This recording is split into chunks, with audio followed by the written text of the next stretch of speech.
રાજકોટના ગોંડલ તાલુકાના ત્રાકુડા ગામે ડેપ્યુટી કલેક્ટરે નિમ કરેલી સરકારી જમીનના કૌભાંડમાં પોલીસે કાર્યવાહી કરી છે, જેના ભાગરૂપે ગોંડલ તાલુકા પોલીસ સ્ટેશનમાં પૂર્વ તલાટી મંત્રી ધર્મેશ રત્નાભાઈ હાપલિયાની સામે ફરિયાદ નોંધાયા બાદ તેમની ધરપકડ કરવામાં આવી છે।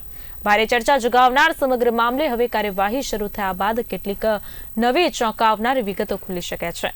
ગ્રામ પંચાયતના વર્તમાન તલાટી ભાવેશભાઈ ઉદેશી દ્વારા પૂર્વ તલાટી ધર્મેશ રત્નાભાઈ હાપલિયા વિરુદ્ધ ફરિયાદ કરાઈ હતી। પ્રાપ્ત માહિતી મુજબ પૂર્વ તલાટી મંત્રી ધર્મેશ હાપલિયાએ પોતાના હોદ્દાનો દુરુપયોગ કરીને 100 ચોરસ વારની નિમ થયેલી સરકારી જમીન બારોબાર વેચી મારી હતી।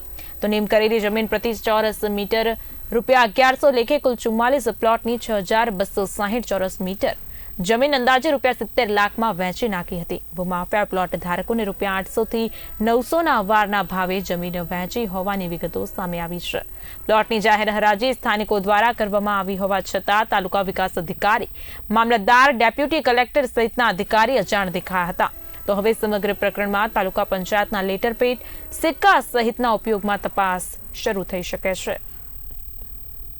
તો અમારા ગોંડલ માટે તો આ બહુ શરમજનક બાબત કહેવાય ને। ગોંડલનો ઇતિહાસ તો આપ સૌ જાણો જ છો, પણ આ એક બાકી હતું કે નકલી તાલુકા પંચાયત કચેરી પકડાણી। ગોંડલ તાલુકાના ત્રાકુડા ગામે 2023માં તત્કાલીન મંત્રી દ્વારા એક કૌભાંડ આચરવામાં આવ્યું અને નકલી તાલુકા પંચાયતના સહી સિક્કા એટલે લેટરપેડ, ટીડીઓના ચોરી, સહી સિક્કા ચોરી અથવા ડુપ્લિકેટ બનાવીને ગામ લોકો, ભોળા ગામ લોકો જેને કંઈ જાણ નથી, તે લોકોને 100 થી 150 વારના અંદાજિત 44 જેટલા પ્લોટ 950 થી 1000 રૂપિયાના પર ચોરસ વાર ભાવ પ્રમાણે વેચી નાખ્યા અને એ કૌભાંડ હવે બહાર પડ્યું।